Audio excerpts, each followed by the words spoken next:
Kwa hivyo ni wazi historia ya Singapore imetolewa wakati huu ndio Wakenya waanze kudanganywa tena. Kwanza ni kama hiyo kazi ingekuwa upinzani afadhali, but not a sitting government ambayo badala ya kutoa scorecard yake wanafanya sasa manifesto ingine. Na hasla imeanguka, hakuna kitu inaitwa hasla tena, ilikuwa ni hasla versus dynasties. Alafu bottom up economics, hakuna mtu anaelewa ni kitu gani bottom up. Ni wale watu wanaenda kwa baa wanaweka kichupa chini juu chini.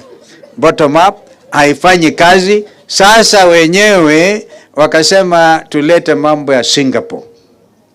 Mimi mwenyewe nimewahi kwenda Singapore. Wakati wa Moi tulienda kuangalia even the Singapore port in order to model our port of Mombasa like Singapore. It is not an easy matter. Kwa hivyo watu wasikubali udanganyifu wa viongozi ambao wanafanya maajabu. It is now unaona nchi imekuwa ngumu sana, and there's such a thing as unachukua paka paka amekufa unatupa kwa watu. A dead cat.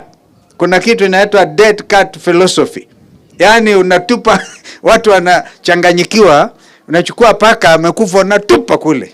So wakati watu wanabishana paka amekufa, paka ina gani hii, unaendelea na uongozi.